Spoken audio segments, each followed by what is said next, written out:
رمضان المبارک رحمت، مغفرت اور جہنم سے نجات کا مہینہ ہے، اور اس کی سب سے بابرکت رات لیلۃ القدر ہے جو 1000 مہینوں سے بہتر ہے۔ یہی وہ رات ہے جس میں قرآن پاک نازل ہوا، رحمتوں کے دروازے کھول دیے جاتے ہیں اور تقدیریں لکھی جاتی ہیں۔ آئیں اس مبارک مہینے اور اس عظیم رات میں اپنے رب سے مغفرت طلب کریں اور اپنی آخرت سنوارنے کی کوشش کریں۔ لیلۃ القدر ہو، شب برات ہو، جمعہ ہو، زندگی کا کوئی بھی نیا موڑ جب ہمیں میسر آئے تو اس موقع پر ہم چاہتے ہیں کہ ہمارے ذمے جو حقوق ہوں، جو ذمہ داریاں ہوں، ان سے ہم سبکدوش ہونے کی کچھ کوشش کریں۔ اسلامی تعلیمات کے اندر 2 قسم کے حقوق اللہ تعالیٰ نے انسان کے ذمے لگائے ہیں، ایک حقوق اللہ ہیں اور ایک حقوق العباد ہیں۔ حقوق اللہ بھی بڑی ضروری ہیں۔ بعض لوگ حقوق العباد کی بات کرتے کرتے حقوق اللہ کا معاملہ انتہائی سادہ کر دیتے ہیں، وہ بھی بڑے ضروری ہیں۔ یعنی کیوں بندہ فارغ بیٹھا ہے اور بیٹھے بیٹھے اس نے بلا وجہ کیوں نماز چھوڑ دی؟ اسے کوئی مصروفیت نہیں تھی، کیوں اس نے نماز کا ترک کیا؟ ڈھیر سارے جوانوں کو میں دیکھتا ہوں، کوئی خاص کام نہیں ہے لیکن اس کے باوجود وہ جماعت کے ساتھ نماز ادا نہیں کرتے۔ تو عرض کرنے کا مقصد یہ ہے کہ کیوں نہیں جماعت کے ساتھ نماز پڑھی جا رہی؟ قرآن مجید نے کہا کہ وَارْكَعُوا مَعَ الرَّاكِعِينَ، رکوع کرنے والوں کے ساتھ کرو۔ بلا وجہ لوگ زکوٰۃ کے معاملے میں حیل و حجت سے کیوں کام لیتے ہیں؟ جب زکوٰۃ ضروری ہے تو اسے ادا کرنا چاہیے۔ اسی طرح بہت سارے لوگ ہیں جو مالی وسعت کے باوجود حج کے لیے حاضری نہیں دیتے، تو انہیں جانا چاہیے۔ حقوق اللہ کا جو معاملہ ہے اس میں بھی کوئی کمزوری دکھانے کی، مثلا میں کہتا ہوں کہ مجبوری کیا تھی؟ سحری کے لیے رمضان شریف میں جن لوگوں کو اٹھنا ہوتا ہے وہ اٹھتے ہیں کہ نہیں اٹھتے؟ تو اسی طرح روٹین میں بھی اگر ہم نماز کی طرف توجہ کریں، ایک بڑا طبقہ ہے جو نماز کی طرف توجہ نہیں کرتا۔ حقوق اللہ کا معاملہ میں دیکھتا ہوں کہ ہم ٹائم نکال کے دوستوں کے پاس جاتے ہیں، وقت نکال کے اپنے ماں باپ کو، اپنے احباب کو، رشتہ داروں کو ٹائم دیتے ہیں۔ کیوں ٹائم نہیں نکلتا نفل پڑھنے کے لیے؟ ہمیں اپنی ضرورت کی چیزیں سیکھنی پڑتی ہیں، تو کیوں ٹائم نہیں ہمارے پاس تلاوت کلام پاک کے لیے؟ اللہ تبارک و تعالیٰ کی بارگاہ کی حاضری کا ذوق بنائیں۔ دوسرا معاملہ ہوتا ہے حقوق العباد کا۔ یہ شریعت اسلامیہ میں انتہائی نازک مسئلہ ہے۔ انسان معاشرتی طور پر بہت سارے لوگوں سے وقت گزارتا ہے، اٹھتا بیٹھتا ہے۔ کچھ لوگ ایسے ہوتے ہیں جن کے حقوق اس کے ذمہ زیادہ ہوتے ہیں، کچھ کے کم ہوتے ہیں۔ جیسے ماں باپ کے حقوق زیادہ ہیں، نسبتاً چچا کے ماموں کے حقوق اس سے کم ہیں، نسبتاً اساتذہ کے مشائخ کے حقوق اس درجے کے نہیں جس درجے کے ماں باپ کے حقوق ہیں۔ ہمارے ہاں بہن بھائیوں کے حقوق نسبتاً زیادہ ہوتے ہیں، دوست احباب کے حقوق اس سے کم ہوتے ہیں، لیکن بہرحال ایک دوسرے کا حق ہمارے ذمے آتا ہے۔ اچھا، پھر اللہ تعالیٰ نے اپنے فضل سے ایک تقسیم بنائی ہے کہ کسی کو فیکٹری کا مالک بنا دیا ہے، کسی کو مزدور بنا دیا، کسی کو ادارے کا پرنسپل بنا دیا ہے، کسی کو استاد بنا دیا ہے، کسی کو اللہ تبارک و تعالیٰ نے کسی مقام پہ مینیجر بنایا ہے اور کسی کو اسی ادارے میں چوکیدار بنایا۔ یہ تقسیم ہو گئی۔ اب اس میں نزاکت پیدا ہو جاتی ہے کہ جو مالک ہے اس نے زیادہ خیال رکھنا ہے مزدور کا، اپنے ورکر کا، اپنے ملازم کا، چوکیدار کا، اس نے زیادہ خیال رکھنا ہے۔ ہوتا یہ ہے کہ ہم جتنے زیادہ بڑے ہوتے جاتے ہیں اتنے زیادہ آرام پسند ہوتے جاتے ہیں۔ ہمارا یہ خیال ہوتا ہے کہ حق تو صرف ملازم کا ہے کہ وہ ہمارا خیال رکھے، حق تو صرف مرید کا ہے وہ پیر صاحب کے لیے ہر طرح کا ادب بجا لائے، حق تو صرف شاگرد کا ہے۔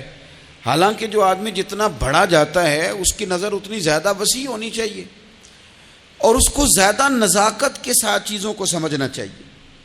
اگر آپ کا دعویٰ ہے کہ مجھے اللہ نے بڑائی دی ہے اور میں کچھ لوگوں پر اللہ نے مجھے حاکم بنایا ہے، تو پھر زیادہ انسان کے دل میں، ذہن میں وسعت ہونی چاہیے اور زیادہ باریکی۔ چلیں، یہ زیادہ ضروری نہیں کہ آپ سب لوگوں کو مطمئن کر سکیں، اطمینان ان کے دلوں کو پہنچانا یہ ضروری نہیں، چونکہ ڈیمانڈ مختلف ہوتی ہے نا ہر آدمی کی، لیکن زیادہ ضروری یہ ہے کہ آپ کے ذمے جو ذمہ داریاں تھیں آپ کے تحت رہنے والے لوگوں کی، اولاد کی، شاگردوں کی، ارادت مندوں کی، احباب کی، ملازمین کی، وہ آپ نے کس حد تک پوری کی؟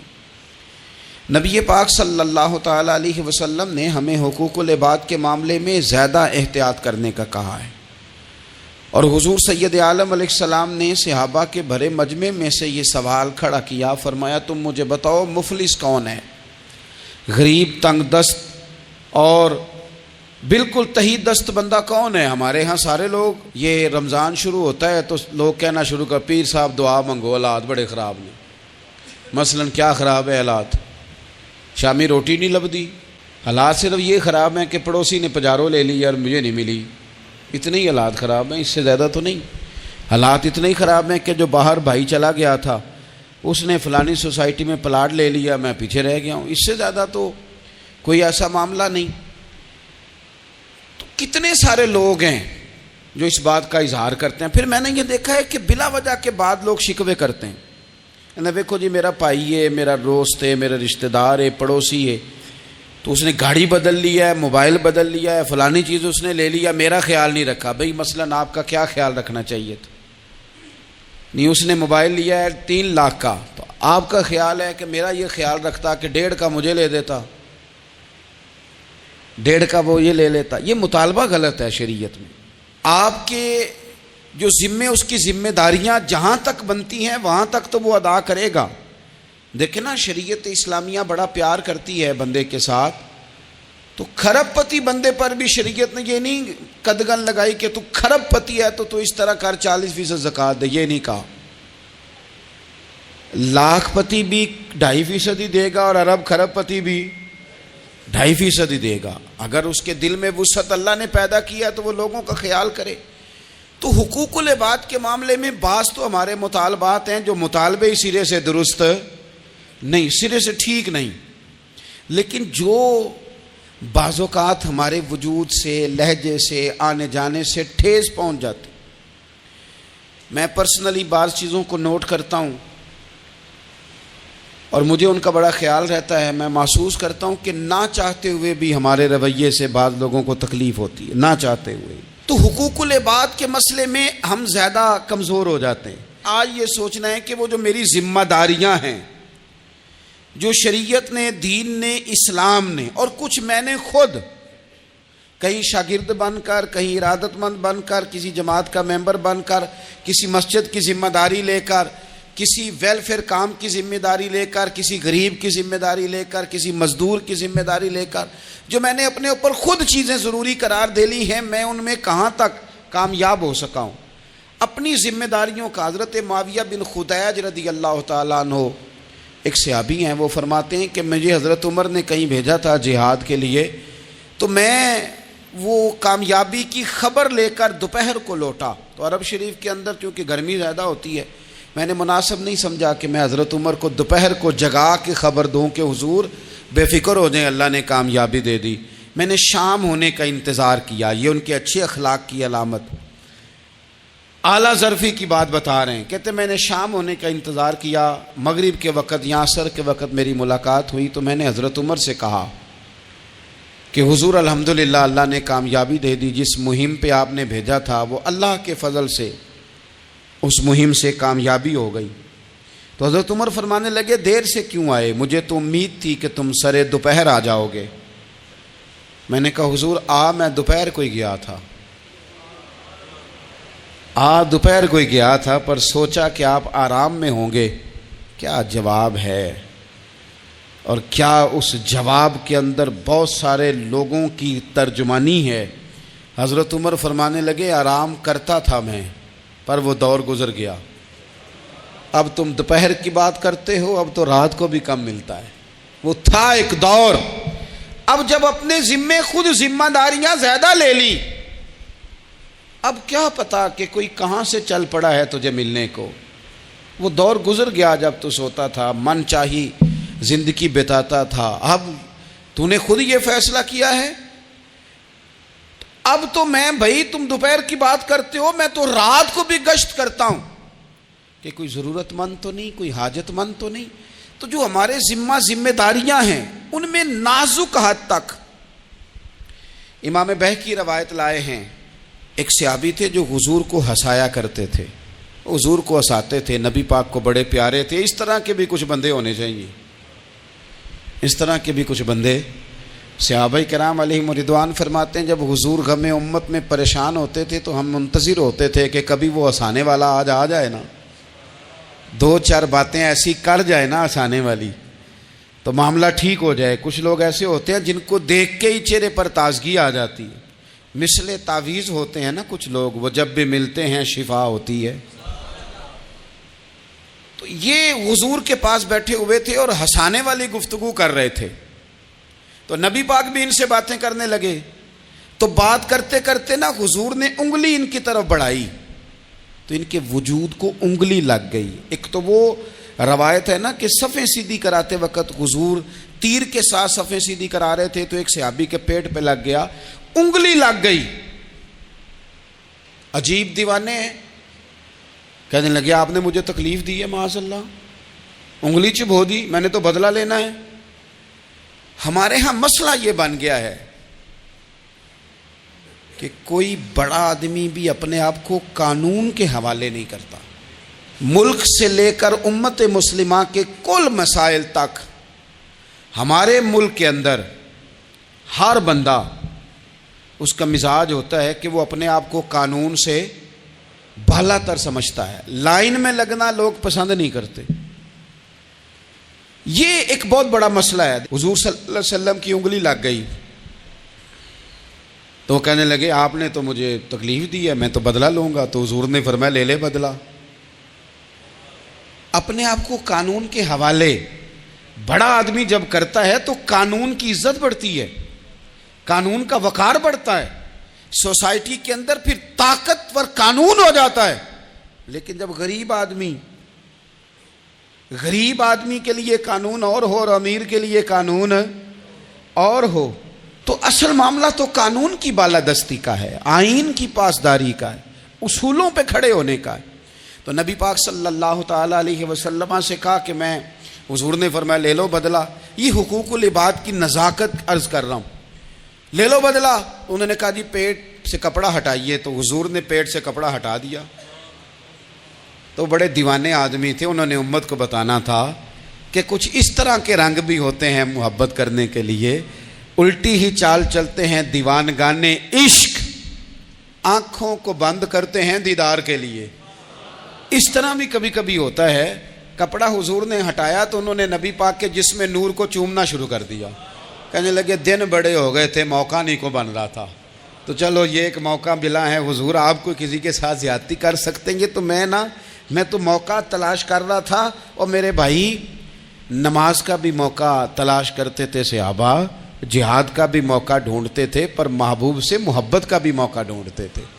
کبھی کبھی نا محبت کا بھی تو موقع نرے خشک نہیں نہ ہو جانا چاہیے. نہ علماں وچ پھسا سانو, تو یار دی گل سنا سانو. اتنے علم دا سکہ نہیں چلتا جتھے عشق ہوراں دا ڈیرا ہے.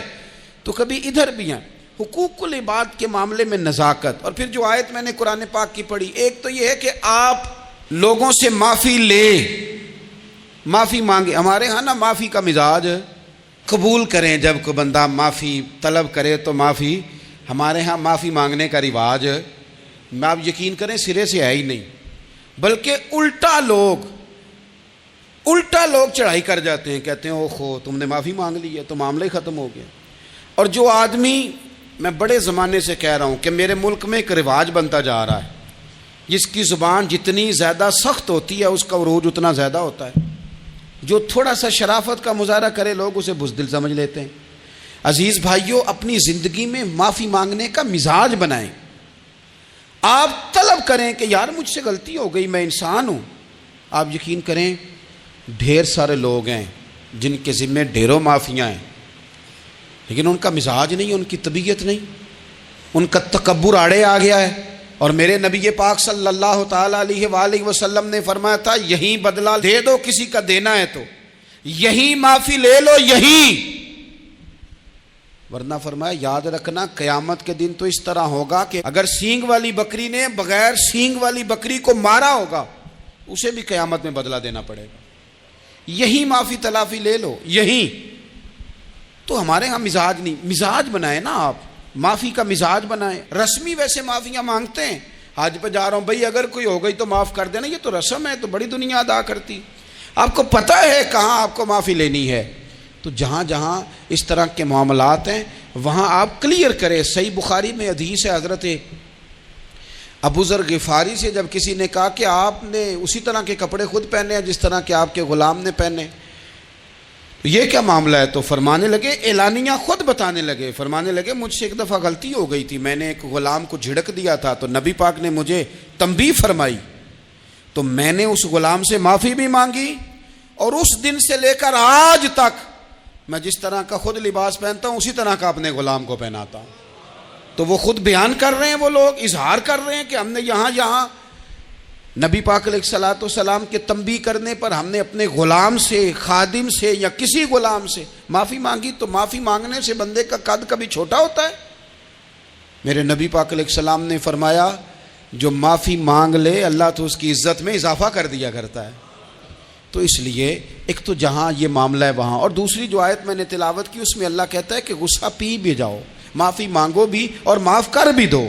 والکاظمین الغیظ والعافین عن الناس, فرمایا وہ لوگ جو غصہ پی جاتے ہیں اور لوگوں سے درگزر کرتے ہیں, لوگوں سے درگزر کرتے ہیں. واللہ یحب المحسنین, اللہ ان احسان کرنے والوں سے محبت فرماتا ہے, ان سے اللہ پیار کرتا ہے. تو رب فرماتا ہے جو غصہ پی جاتے ہیں والعافین عن الناس, اور لوگوں سے درگزر کرتے ہیں. ایک تو معافی مانگے اور دوسرا معاف کر بھی دیں. اگر دل میں کوئی بات ہو تو معاف, ہر روز لوگوں کو معاف کر کے سویا کریں.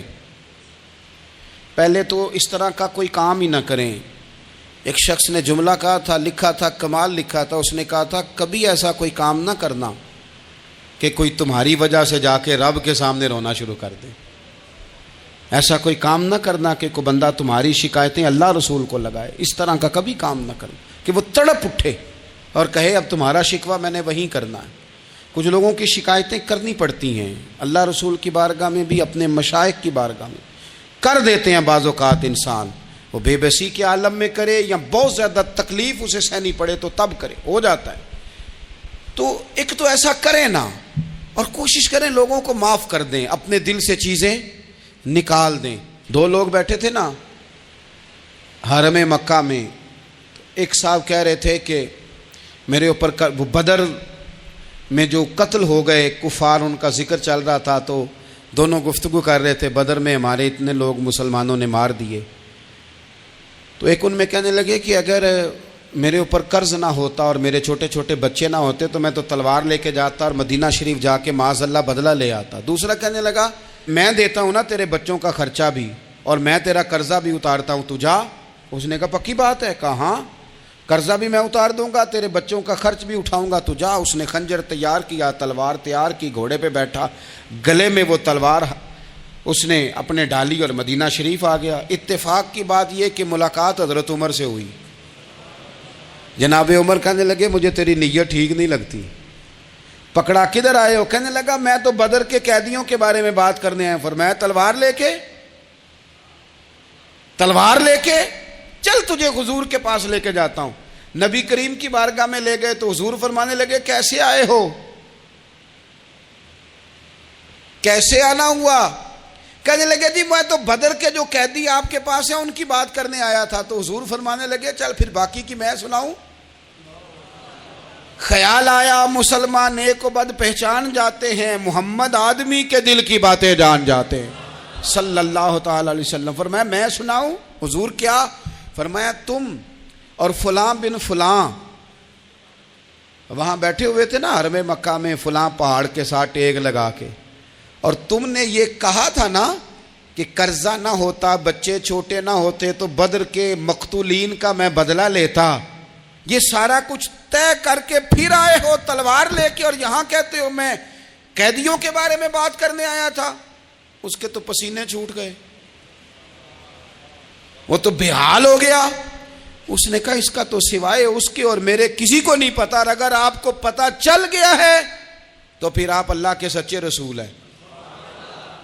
تو حضور اگر آپ کو پتا چل گیا ہے کہ میں قتل کرنے کے ارادے سے آیا ہوں، میں معاذ اللہ بدلہ لینے آیا ہوں، اللہ کرے آپ کو سمجھ آئے میری بات کی، یعنی ایک تو یہ ہے کہ بندہ وہ پکڑا گیا ہے، اور ایک یہ کہ کسی کو پتا چل گیا ہے کہ یہ اس کام آیا ہے۔ پھر لوگ جب معافی دیتے ہیں تو بڑی کہانیاں سنا کے دیتے ہیں، ایسے نہیں دیتے۔ حضور اب آپ کو پتا چل گیا ہے تو کیا کریں گے؟ تو حضور فرمانے لگے تو بتا نا تیرے ساتھ کیا کریں۔ اس نے کہا کہ میں نے سنا ہے آپ معاف بڑا کر دیتے ہیں، یعنی یہ گھر سے کو پیار کرنے نہیں آیا، پھولوں کا گلدستہ لے کے نہیں آیا، تلوار لے کے آیا، لیکن یہ میرے محبوب کا حوصلہ ہے، اور آیا بھی عین مسلمانوں کے بیچ ہے، جو چاہیں اس کے ساتھ کر سکتے ہیں۔ اس نے کہا معاف کر دیں، تو حضور نے فرمایا جا میں نے معاف کیا۔ حضور نے معاف کیا۔ وہ کہتا حضور معاف کر رہے تھے اور رب میرے دل میں ایمان کو تازگی عطا فرما رہا تھا، حضور نے معاف کیا اور میں نے کلمہ پڑھنا شروع کر دیا۔ ہم معافی نہیں دیتے، کبھی کبھی صلح تو کر لیتے ہیں، صلح ہو جاتی ہے، پنچایت میں صلح ہو گئی، پھر لڑائی ہوئی، پھر بات شروع سے شروع ہو گئی، کیونکہ ہم نے معافی، پھر وہ بات شروع ہو گئی 1955 سے، تو وہ بھی آکھیا سی، تو اے بھی کیتا سی، وہ بننے والی گل یاد ہی، او بس کر یار، کچھ بھولیں بھی تو۔ بچے پتہ کیوں خوش رہتے ہیں؟ آپ کو پتہ ہے بچے کیوں خوش رہتے ہیں؟ بچوں کو بات بھول جاتی ہے، اس لیے بچے، اماں نے ادھر 2 تھپڑ مارے 3-4 منٹ پہلے، اور اگلے 5 منٹ میں اماں نے پھر ماتھے کا بوسہ لیا تو بھول گئی بات۔ اللہ کرے کوئی تھوڑے تھوڑے بچے بھی بن جائیں، یہ جو بہتے سیانے ہیں نا، ان کا بھی اللہ ہی حافظ ہے، عقل زیادہ آ گئی ہے نا۔ اس لیے اقبال جیسے لوگوں نے کہا تھا خیرت کی گتھیاں سلجھا چکا ہوں، یا رب مجھے صاحب جنوں کر دے، صاحب جنوں کر دے، صاحب اللہ کوئی تھوڑا سا مجھے مجنون بھی بنا، یہ زیادہ عقل تو کسی کام کی رہی نہیں، پاگل کر دی، پاگل کر دی۔ بہت سارے لوگ ایسے ہیں زیادہ سمجھدار ہوتے ہیں، لہذا معافی دینے کو تیار، معافی دیں۔ جب کوئی معافی کا مطالبہ کرے تو اسے معافی، سب سے مشکل کام ہوتا ہے لمبی لسٹ والے دشمن کو معاف کرنا۔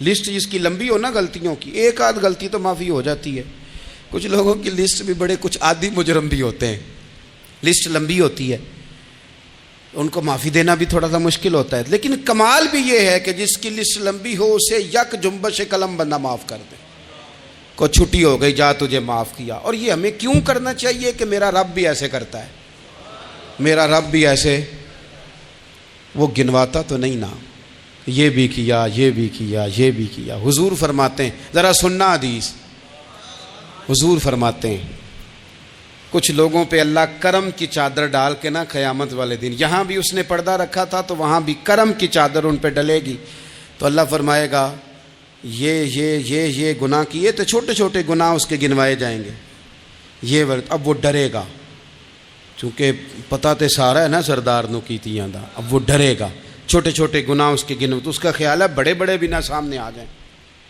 چھوٹی چھوٹی غلطیاں اس کی گنوائی جا رہی ہیں، جو ڈر رہا ہے، کانپ رہا ہے۔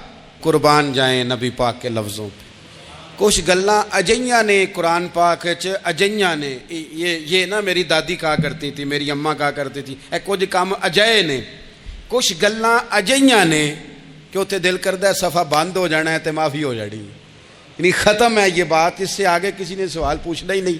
چھوٹے چھوٹے گناہوں کا اللہ تذکرہ فرمائیں، یہ کیا یہ کیا یہ کیا، یا اللہ ہو گیا۔ اب بندہ ڈر رہا ہے کہ بڑے بڑے بھی سامنے آ جائیں گے، لیکن چھوٹے گناہوں پہ ہی فل سٹاپ لگا کے نا، تو رب فرمائے گا یہ جو تیرے گناہ ہیں نا، اس کے بدلے تجھے نیکیاں دی جا رہی ہیں، تو نے سچی توبہ کی تھی تو ان گناہوں کو بدل کے نیکیاں بنایا جا رہی ہیں۔ پہلے ڈر رہا تھا، حضور فرماتے ہیں، اب فٹافٹ بول پڑا، کہنے لگا یا اللہ میں نے تو بڑے بڑے بھی کیے ہیں، یعنی اگر چھوٹوں کی نیکیاں بن گئی ہے تو وہ پاپ کدھر ہیں بڑے بڑے، وہ میرے کدھر ہیں۔ کریم یہ بات کر رہے ہیں اور صحابہ رو رہے ہیں، میں نے تو بڑے بڑے بھی کیے ہیں، بڑے بڑے کدھر ہیں۔ اللہ تعالیٰ بندوں کو معاف فرماتا ہے، رب اپنے بندوں کو وہ معاف کرتا ہے۔ اگر اللہ معاف نہ کرے تو جتنے جرم ہمارے رب کو ہمارا پتہ ہے. بتاؤ سویرے روٹی ملے, سانس ملے, شعور قائم رہے, جب مالک اتنا معاف کرتا ہے تو ہم اس کے بندوں کو کیوں نہیں معاف کرتے؟ کر دیں معاف. پکے لوگ کھڑے تھے, پکے دشمن کھڑے تھے فتح مکہ کے دن حضور کے سامنے. اور کچھ لوگ ایسے ہوتے ہیں جن سے امید نہیں ہوتی, اپنے ہوتے ہیں کہ یہ والا جملہ, اور بندہ کہتا ہے یار تجھے تو نہیں نہ کہنا چاہیے تھا, کوئی اور کہتا مجھے. کہتے ہیں, یہ نہ سمجھیں کہ لوگ کہتے نہیں, کہنے والے. یہ بات ہی آپ چھوڑ دیں کہ کوئی آپ کو کچھ کہے گا نہیں, یہ چھوڑ دیں. مخلوق تو اس طرح کی بات ڈھونڈ کے لاتی ہے کہ انسان پریشان ہو جاتا ہے کہ یار میں یہ کر سکتا تھا, میں نے کیا نہیں, اور جو میں نے کیا نہیں وہ تو نے میرے کھاتے ڈال دیا ہے. ایسے لوگ سامنے کھڑے ہو گئے فتح مکہ کے دن کہ جن کے چہروں سے ان کی زیادتیاں عیاں ہو رہی تھیں, ان کے ظلم چھلک رہے تھے چہروں سے. حضور کے سامنے کھڑے ہیں, کانٹے بچھانے والے بھی, روڑے مارنے والے بھی, گلے میں رسیاں ڈال, سارے کھڑے ہیں. حضور نے فرمایا بتاؤ تمہارے ساتھ کیا سلوک کروں؟ انہوں نے کہا آپ کریم ہیں. تو حضور نے پتہ کیا کہا؟ قرآن پاک میں ایک سورہ یوسف ہے. کچھ لوگوں کو لفظ قصہ بھی بڑا برا لگتا ہے, تو اللہ فرماتے ہیں نحن نقص علیک احسن القصص. محبوب ہم آپ کو ایک سونا قصہ سنانے لگے ہیں. اس کو اللہ نے قصہ کہا, سونا قصہ, سورہ یوسف کو. تو سورہ یوسف کیا ہے بھلا؟ ذرا انداز دیکھیے سورہ یوسف کا. پہلے حضرت یوسف لاڈلے ہیں باپ کے, لاڈلے. پھر اسی جناب یوسف کے منہ پہ تماچے ہیں. پھر وہی جناب یوسف کنویں میں ہیں, پھر کنویں سے بچ گئے. کنویں میں گرا بھی بندہ کبھی بچتا ہے, بچ گئے. اللہ کی شان ہو تو بچ جاتا ہے, بچ گئے. فرماتے ہیں میں نے سمجھا بچ گیا ہوں, جب بچ گیا تو بڑی تکلیف ہوئی. بھائیوں نے کہا ہمارا غلام ہے, ہم نے بیچنا ہے. سگے بھائیوں نے بیچا, جو باپ کی طرف سے سگے تھے بیچا. فرماتے ہیں میں بکا, اب بڑا پریشان تھا کہ یار کبھی آپ غور کریں نا, کسی کا ریٹ لگ جائے. فرماتے ہیں اب بڑا پریشان تھا, اور جب میں مصر میں گیا تو میں کونے میں کھڑا ہوں اور لوگ مجھے خرید رہے ہیں. محبت میں یہ قصہ سنانا تو آسان ہے کہ بی بی اٹی لے کے آ گئی تھی, پر جو بیکرا ہے اس کا بھی تو حال دیکھو نا کیا ہے, اس کا ریٹ لگ رہا ہے. یہ بھی تو بڑی. اور جناب یوسف کہتے ہیں پھر عزیز مصر نے خرید لیا تو بادشاہ کے گھر گیا تو کچھ سکھ کا سانس آیا. یہ حضرت یوسف ہیں, یہ لاڈلے ہیں.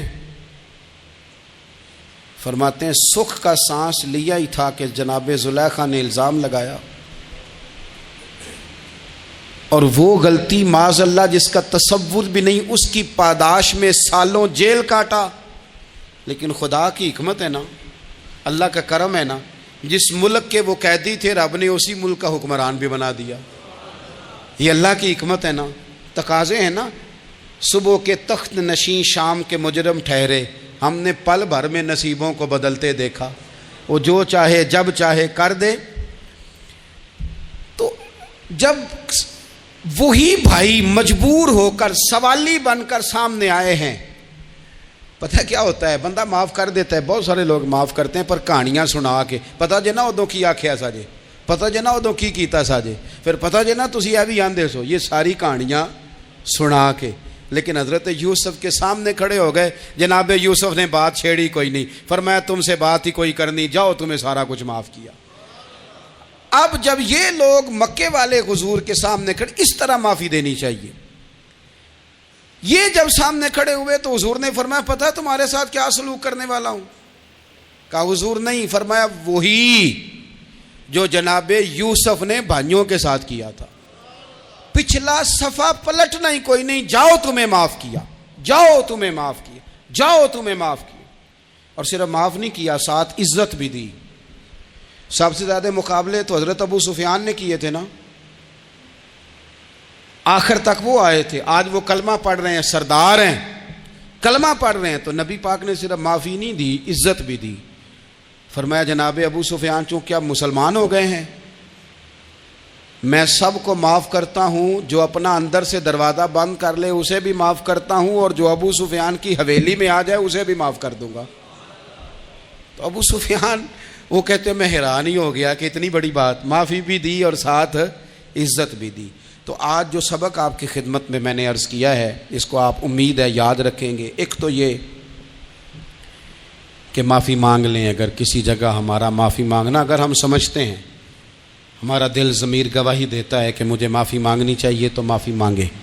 اور دوسرا پھر معافی دیں بھی، اور معافی دیں، سیاسی صلح نہ کریں، معافی دیں تو پھر واقعہ ہی دیں، دل سے دیں۔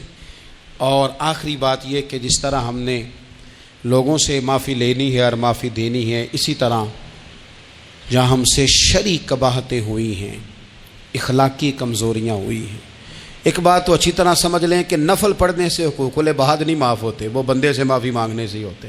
ساری رات کو بندہ تسبیح پڑھے اور کہے کہ میں نے اماں کی نافرمانی کیا تو معافی ہو جائے گی، نہیں، وہ اماں ہی معاف کرے گی تو معافی ہوگی، وہ ابا ہی معاف کرے گا تو پھر ہی معافی ہوگی۔ تو جو جہاں شریعت کی مخالفت کی ہے وہاں بھی معافی مانگیں، اللہ کے حضور گڑ گڑائیں، توبہ کریں، اور توبہ بدل جانے والی کریں، تبدیل ہو جانے والی توبہ کریں۔ معافی مانگ بھی لیں، معافی دے بھی دیں، اور آپ سے یہ بھی گزارش کروں گا کہ جہاں اللہ رسول کی ہم سے نافرمانی ہوئی ہے وہاں تنہائی میں 2 نفل پڑھ کے، تنہائی میں اللہ تعالیٰ سے بھی معافی کے خواستگار ہوں۔ یاد رکھیں جب اس کی خفیہ تدبیر آ گئی تو پھر معافی کا وقت ہو سکتا ہے خدا نہ کرے ہمیں نہ مل سکے، تو اب وقت ہے، خوب استغفار کریں، خوب معافی مانگیں۔ اللہ تعالیٰ آپ کو اور مجھے عمل کی توفیق عطا فرمائے۔ ہمارے چینل کو سبسکرائب کریں۔ جزاک اللہ خیرہ۔